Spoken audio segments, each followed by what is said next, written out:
corrupt man. This is a terrible thing that he's done to black charities. The people he's supposed to be tough with, the gangsters, he's easy with, he's soft with, and black charities, he's hard with and comes on like Eliot Ness. Mother hell, he's coming in like Eliot Ness, invading our house in the in the night while she's in church and that sort of thing. You know, this is the person that we have as the governor. Thank you so much. Thank you. Thank you. Well, we just want to say to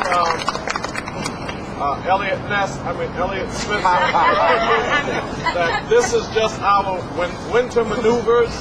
We're getting ready for the spring offensive, and wait till you see the summer invasion, because we're preparing for a fall victory. We are going to get back the Black United Front.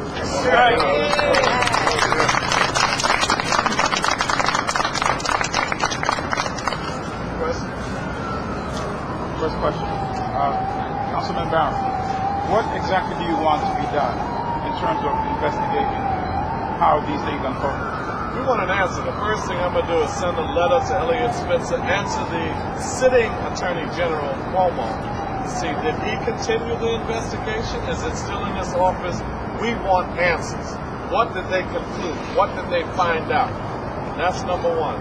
Number two, we're demanding for the Black United Fund to either come back into existence. If it already exists, tell us where it is, what's going on, because we are going to have a Black United Fund. We have a right to have that. And we want it reinstituted with the proper leadership. Unless you find something at fault with the past leadership, we want them back in the leadership of his brainchild, the Black United Fund. And then I want other elected officials, those who are supposed to be representing somebody. Talk about that. They need to come out here, and this is a passive thing. I'm not even doing a big thing. I'm only asking a question. They're lucky I'm not doing what I really feel like doing. Right. I'm just asking a question. This is not even, anything aggressive, anything for anybody to be afraid of. You shouldn't be afraid to ask a question.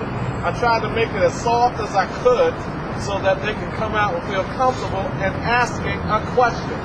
And we need to say to our people, write your elected official. We should demand that every elected official address this issue. Where is the Black United Fund, and held Mr. Spitzer and Mr. Cuomo, who's in that position now, accountable? Mr. Barron, could you name some of the leaders you were expecting that might not have showed up today? Everyone that is descriptively black, not authentically black, but everyone that looks like us should have been here today. Everyone that is represented a community where is in the need of affordable housing, is in the need of jobs, should have been here today. Every leader that's in a community where you have foreclosures, every leader that's in a community where you have a need for radio stations so that we can communicate information to our people should be here. And just in case it was too cold today and you didn't get the message, we're going to call on you again so they got a chance to redeem themselves, because we will call again.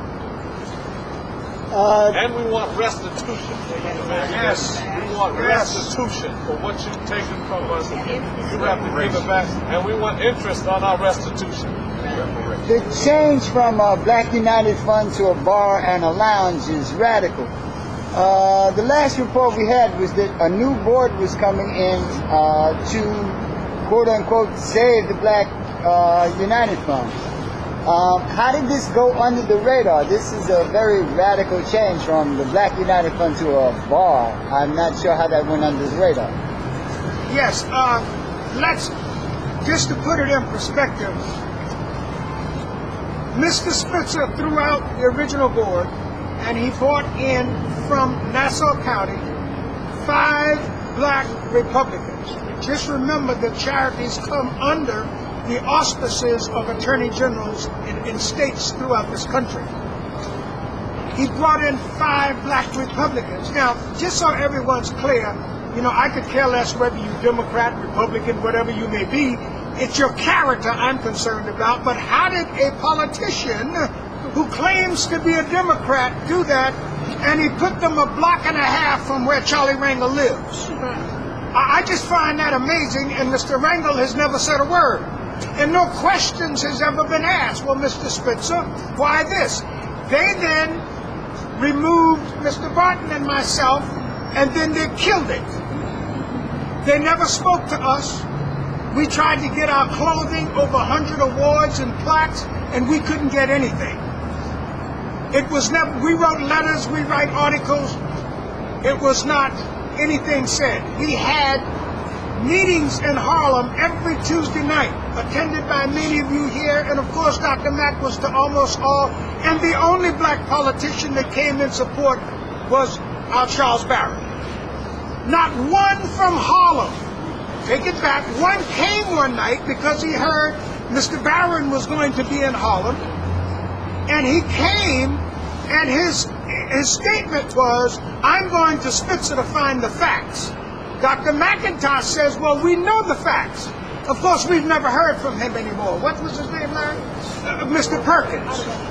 And the only reason he showed up because we think Mr. Charles Barron, he thought was on his turf. But he didn't come in support. He said he was going to Mr. Spitzer to get the facts. We never heard what the facts were anymore.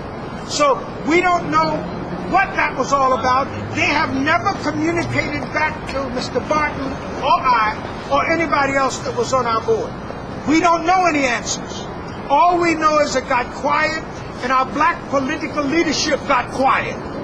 The only one that wasn't quiet, and you know who that is, we called his name, but the others never said a mumbling word. Question, Mr. Eady. Does the entity still exist, or has it been dissolved? The Black United? To our knowledge, we know that there is no Black United Fund. We do not know whether there has been a bankruptcy or not. We know that it is a bar. We know that the radio station, it was interesting, I happened to have been there that day, and I saw the night it was thrown on the ground in the rain. All of the components, which was housed, we were getting ready to go on the air in 5 days, and they just, when Spitzer dismantled it, then later on, all of it got evicted, and no one said a word, and someone came along with a truck and removed all of it. And you see, we had the station, we'd already ready to go. We were talking to who was head of the WBAI at that time? Our brother? John Rojas.